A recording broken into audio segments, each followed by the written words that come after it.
Good evening, everyone. Good to see everyone out tonight. I appreciate your presence. Appreciate the opportunity to speak to you tonight. Hopefully this will be worthwhile. If you're visiting with us on a Wednesday night when people are normally at their own church, it is not lost on the speaker, and I appreciate you being here. And we all welcome you and hope you feel welcomed by being here. I appreciate the message the other dudes have put together for this series. A lot of history. They put a lot of history working and looking up history, and that's not going to be the same thing tonight. So I apologize if you're looking for a history lesson. Kind of did more of a application look than I did history. So there's a lot that is involved in putting these things together. There's social media. There's graphics. There's all kinds of things that take place behind the scenes that people do. Well, what are you doing? The tech guy doesn't know what's going on. There we go. There's lots of things that go on behind the scenes, so I hate to call out people individually because you invariably miss someone. So if you're involved in this in any way, I do appreciate what you've done. We'll be in the book of Daniel for the evening, taking a look at King Darius and what we can learn from him. And from the jump, I know there's some debate and some different opinions about who this guy is. I'm just going to call him Darius, and then, we'll just go from there. For this exercise tonight, we're just going to say it's Darius. So to set this up, we know who Darius is, right? He became king of Babylon seemingly overnight. Probably not the way it happened, but that's the way it seems. Darius was 62 years old when he became king. We read about that in Daniel 5, the end of that. We're very familiar with the account of Darius when he became king in Daniel 6. And we're not going to take the time to read all of it because it's a lot. So we're just going to kind of sum it up. So Darius puts 120 provincial governors over the kingdom, the whole kingdom. 3 of those become high officials, Daniel being one of those. He becomes distinguished over these other 2. So there's a lot of Joseph, Potiphar, Pharaoh, Obadiah, Ahab similarities there, which is kind of neat. That didn't sit well with the other officials. So they needed a way to find some complaint against Daniel, but they couldn't find it against Daniel himself because Daniel, as you read about in verse 3 of chapter 6, had an excellent spirit inside him. So the only way they were going to find a complaint against Daniel was to find it against the God that he worshiped. So they approached Darius with this decree. Anyone that makes a petition to anybody but Darius for 30 days gets thrown in the lion's den. Darius agrees, signs the petition. It can't be revoked by any king according to the law of the Medes and the Persians. And when Daniel found this out, Daniel went and did what he always did. He prayed like he always had. The other 2 officials caught Daniel doing this and came back to Darius. Said, you remember that decree you signed that nobody could make a petition to anybody but you for 30 days or they're thrown in the lion's den? Yeah, the one I signed hours ago. Yeah, familiar. It's probably not the time frame, but very familiar. One that can't be revoked. He said, well, Daniel, one of the exiles from Judah, he ignores your decree that you signed, and he makes requests and petitions 3 times a day. When he heard these words, he was much distressed. And I love the way the New King James Version says this. It says he was greatly displeased in himself. You ever done something and found out you did something and you were greatly displeased with yourself? That's pretty intense. So this upset Darius, obviously, and he labored and said, and I think the New King James also said he strove all day to figure out how to get out of this mess, how to rescue him, but there was no way to do that. Can you imagine thinking all day how to get out of the mess that you're in? Daniel was lowered in the lion's den, and Darius didn't eat or sleep all night long. We know the rest of the account. This is just a very simple man's observation, but I think it's kind of weird that these 2 guys knew more about Daniel, seemingly knew more about Daniel than Darius did. They knew he prayed 3 times a day. They knew he probably continued to do that. How did that little tidbit escape Darius? If I was going to put somebody basically second in command under me, I think I would want to know a great deal about them. Like if the King Charles wanted to put somebody underneath him, second in command, and he looked at his Outlook calendar and saw 3 dates blocked, 3 times blocked out every day, I think you want to inquire about that, if that's what they even use. I'm sure that they use modern technology. Sure, it was the way they used it in Daniel's time. But how did he miss that? Daniel's a God-fearing man, and everyone knows Daniel's a God-fearing man. From chapter 1, we know Daniel was a God-fearing man. Everybody probably knew this reputation that he had. I don't think it's a stretch to say that Darius cared for Daniel. Look at the way he responded when he figured out he put Daniel's life in danger. His reaction. Probably not too much to reach to say that Daniel would probably not risk the life of his top man. I don't think that would be too much of a reach there. So why would Darius, knowing what this could do to Daniel, make this decree? Again, a simple man's observation. I don't think Darius thought about it.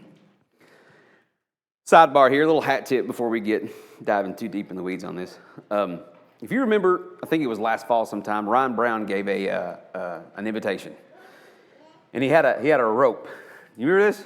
Y'all remember this? He had a rope. He had it strung out here, a visual aid. A visual aid is great for the vast majority of the people in this building. But there's some people that it doesn't really resonate with them, does it? He made it a point to explain to the people who can't see what was going on. That was impressive. I don't remember a whole lot about the invitation. A little bit of it, but I'll forget it in time. That is burned in my mind forever. And it reminded me of this quote, an adaptation of this quote by Ralph Waldo Emerson. What you do speaks so loudly that I cannot hear a word you say, cannot hear what you say. So, Doc, if you plug into this while you're out in Colorado, waiting on a fresh coat of powder to fall, thank you for that reminder and thank you for that example.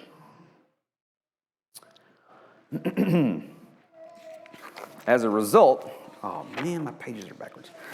As a result, Miss Carol, I want to apologize first and foremost for all the years I've given presentations and had things up here and not explain what's going on.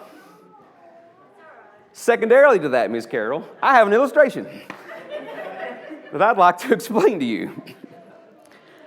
Pretend you're a bird, Miss Carol. You can pick whatever bird you'd like to be. And you're flying over a kingdom. And you look down on this kingdom and you see the castle. And you notice this castle has 4 walls. It's a perfect rectangle of a castle. It has 4 walls. The first 2 walls are well fortified. They're high. The side walls, not so much. They're anything but. They're tiny. If you wanted to attack me and take all my stuff that's inside my kingdom, where would you attack me? You probably wouldn't go the front or the back. Right there's where the money is, right?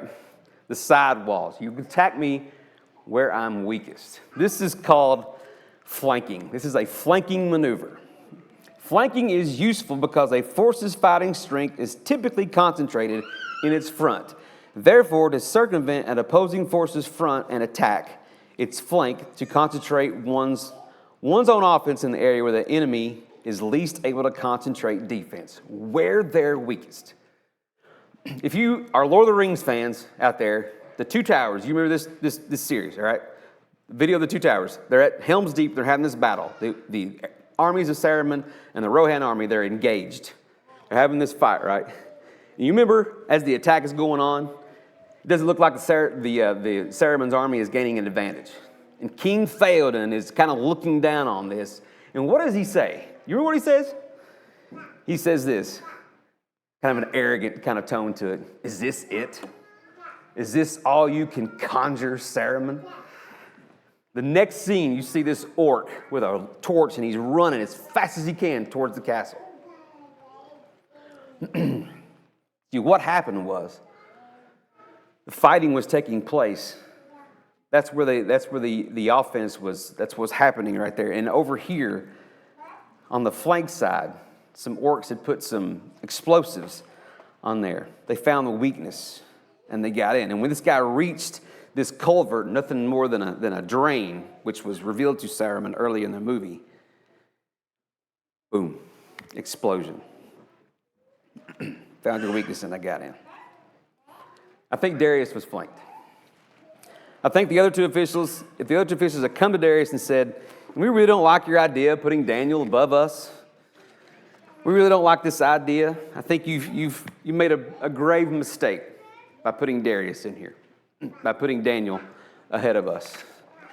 If one of your goals in life is to be a manipulator, if that's what you want to be, then these two guys would probably be a pretty good place to make a case study. How many kings, especially a new king, would turn down the opportunity to create fear in a kingdom if they didn't respect him by sending petitions or prayers for 30 days? How many kings would turn down that opportunity? Not very many.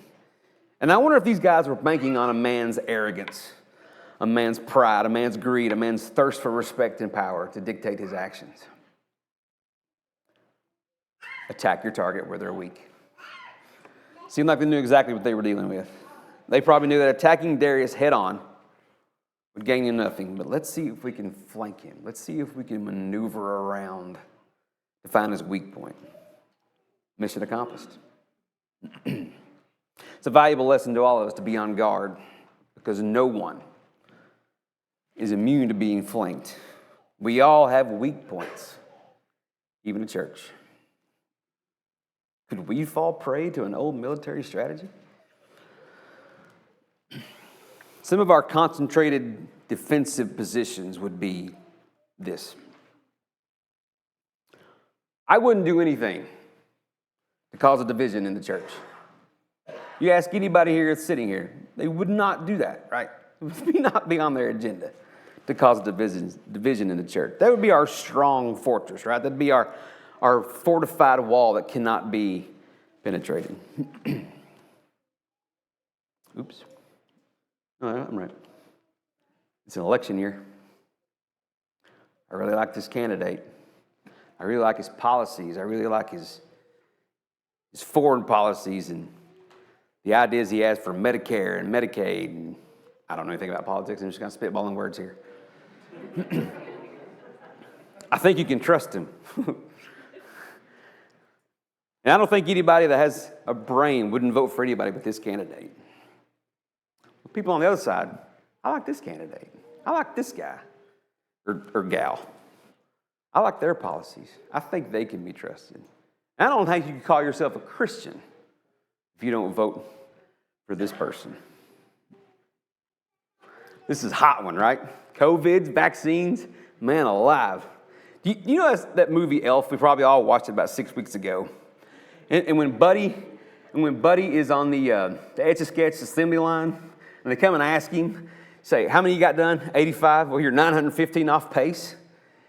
And they demote him to Jack in the Box Q&A. You remember that part? And he's sitting there, he's going, and he just knows what's going to happen after he keeps cranking that. I feel like this topic is kind of like that Jack in the Box, right? Because how many churches, this would have been their mantra before 2020? There's no way you can divide this church. There's no way you can split us up. Because what would happen? Here's my position on this. And I'm going to get on Facebook, and I'm going to make a comment about it. And I might take a little jab at the people who don't necessarily align with the way that I do. And the people who align with me, they're going to get in my comments. Yeah, you tell them, right? Woo, praise the Lord. Yeah, preach. And the people who don't align with me, they're going to do the same thing. They're going to get on there, and they're going to have people agree with them. And we're going to come to church the next day, and we're going to say, what's up, brother?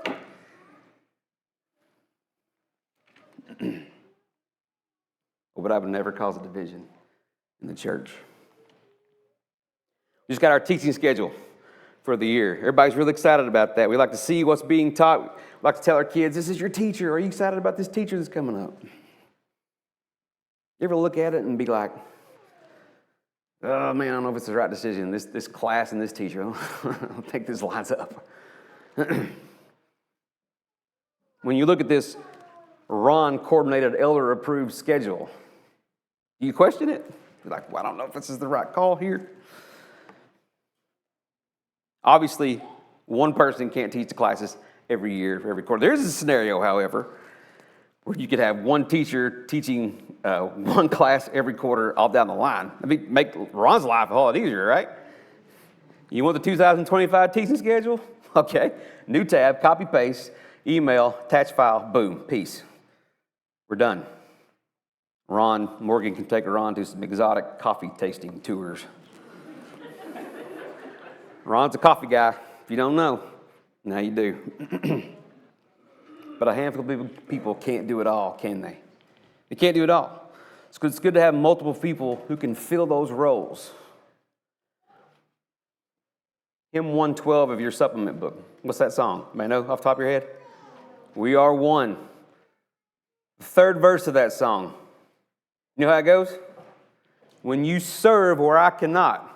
Finish the line. I wonder if things are being done right. When you serve where I cannot, I hope they're going the way I think they should. It's not what it says. It says, I rejoice. I am glad. I am happy about the things that He's planned. By your strength, our work is done, and we follow His command. But I wouldn't do anything to cause a division in the church. We got a real big sample of educational things out in this crowd here. I heard some things the other day, and I want to share this with you. I thought it was kind of interesting. Did you know that homeschool families, homeschool kids, are straight up kooky dukes? Did you know that? Did you know that they are antisocial, socially awkward wackadoos? All of them. Did you know that public school kids are unruly, wild, and have no care for authority? Did you know that? Private school kids come from hoity-toity families, uppity, self-centered, who think they're built different than everybody else. You agree with that? Yeah, me either. I know plenty of private school kids that are some of the most humble people you've ever met. I have kids from public schools coming up to me and calling me Mr. Harris, like Curtis Harris is standing right beside me. What's that about? I can't speak for every homeschool family, but I know one that has never met a stranger, and he habitually gets into your personal space on the reg. Raising kids is an experiment. Anybody that's ever done it can tell those that are going through it is an experiment. And there are zero guarantees about how it's going to work out. Perhaps, and I know a lot of people don't like this saying, perhaps it's one of those cases where you can say, you know what, you do you. You do you in this situation. And I wish you the best, and you wish me the best. Send me the ball schedules. Send me the plays, especially if they're musicals. Love musicals. And we'll encourage each other however we can. You see how easy it is for a church to be flanked and to be divided? These are nothing. These are menial things. You saying I can't have an opinion? Of course not. I would never tell anybody from a pulpit or otherwise you can't have an opinion. But how important is it to you? Jessica and I have been here for, I think, 18 years. 17 plus 18 years, something like that. And I mean this with the sincerest heart. Thank God there has never been a division in that time frame. Could it happen? Of course. Well, there's a lot of reasons why it hasn't. Has the crank on that jack in the box been turned a couple of revolutions? Or is it 2 revolutions away from that thing exploding? I don't know. I have no idea. Could we mitigate it if it is one of those 2 extremes? Of course. But it takes all of us. Another concentrated defense position in our marriages would be this. I wouldn't put myself in a position to be unfaithful to my spouse. Just wouldn't do it. Yes, any couple in here. Wouldn't happen, right?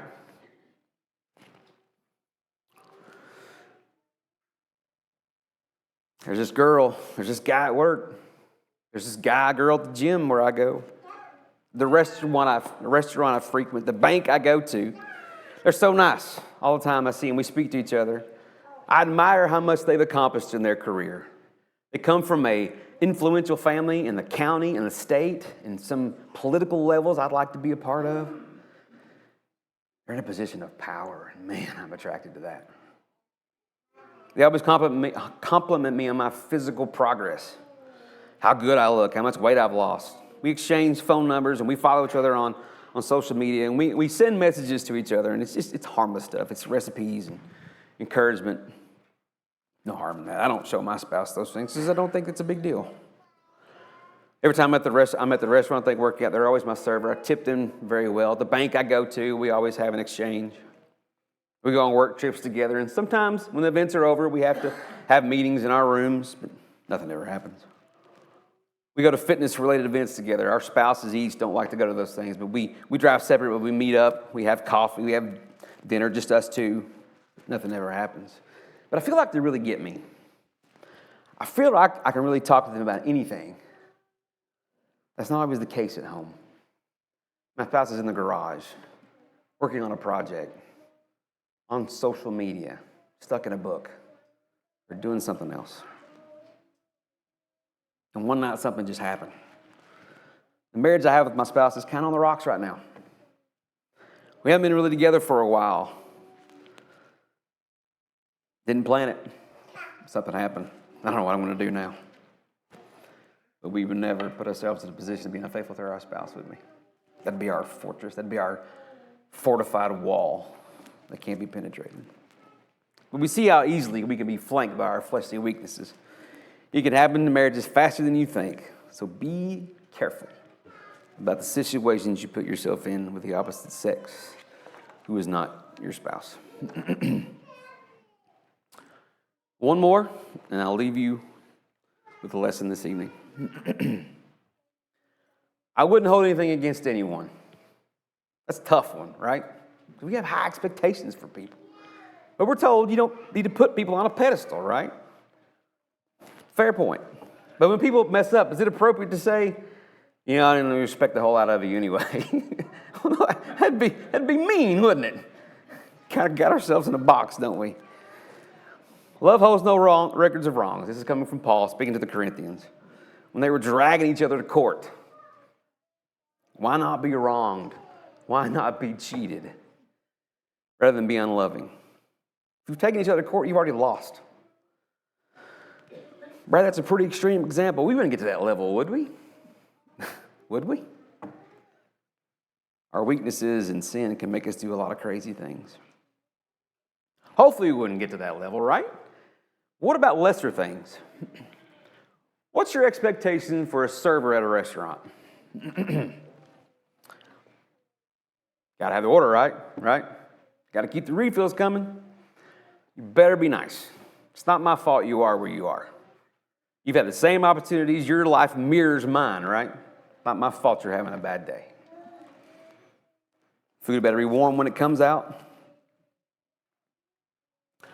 What happens when all those systems are failures? Like the worst experience you've ever had. Do you wait till you get in the car? Or do you say at the table, I'm never coming back here again if they're here? You ever hired someone to do some work for you? Let's say you have some plots that need to be cleared or something. You hired someone from Virginia, who's a member of the church, to come clear one of these plots off. What's your expectations? Job is over. Job needs to be on budget, on time, yada, yada, yada. What happens when that doesn't work out? Those expectations are not met. Work was shoddy. Wasn't done in time frame. Wasn't really honest about some things. How high is that person on the list the next time you want to do another plot? Or are they even on the list? Those of you who are employers in the building, when you're interviewing a candidate and they tell you, I'm going to be the best employee you got. I'm going to be trustworthy. I'm going to be honest. I'm going to be on time. I got you. Who decides if those things are true? It's not the person being hired. I can guarantee you that. What happens in those situations when someone is not quite the right fit? Don't show up. They're constantly calling in. Maybe they made some costly mistakes, whatever the case may be. And you have to let them go. They understand it. But on their exit, do you check the box? 2 or 3 years down the road, they come back to you. You see an ad for your company. They email you, they apply. I'd like to come back here. I've changed. I'm not the same person I was. I'm going through some stuff. Had a lot going on. I don't know, man. Look at your profile. You got a lot of blemishes. And we kind of check the box. But I wouldn't hold anything against anyone. But Brad, there's consequences for actions, right? Yeah. I'm not going to be a doormat. I'm not going to let people, I'm going to protect my stuff. I'm not going to spend my money where I don't get good service. I'm not going to pay someone to take advantage of my property or my stuff. I'm going to protect my business. Look, I'm a card-carrying member of the you are free to choose, you are not free of the consequences of your choices. I live by that. And obviously, we shouldn't allow for people to abuse us and take advantage of us. I don't think that's the goal. I think reconciliation and let the past be the past is the goal. But when we consider those wrongdoings, that's light work, right? Do we keep a record of them? Last time I was here, the service was terrible. That server particularly was terrible, and they're still here. I'm not going to eat here again. The last time I had this person do this job for me, they were terrible. I'm not going to do that again. The last time you worked for me, you literally made a mess of things. I'm not going to be hiring you anytime soon. If those things are justifiable, if those things are permissible, what's not? And if you're like me and you can see yourself in those scenarios, then maybe we all struggle with some sort of record keeping. And I'll tell you what, I'll pray for you and you pray for me. Because if we see ourselves there, then maybe none of us can really grasp what forgiveness, requested or not, truly is. And maybe when you pray at night, as you lay down, maybe put a little more emphasis in the gratitude for His grace and His love and His care and His concern being infinitely better than what we oftentimes extend to others. So if you ever read the account of Darius and you wonder to yourself, how can this man be manipulated? How can he be flanked? How could they exploit his weaknesses? Well, it's easier than one might think. And how much more will our adversary try to exploit us, looking for an opportunity to maneuver around and flank us? Because after all, we are all tempted and lured by our own desires. Would you be able to recognize it when it happens? 1 Peter 5:8 says, be sober-minded, watchful. Your adversary, the devil, prowls around like a roaring lion, seeking someone to devour.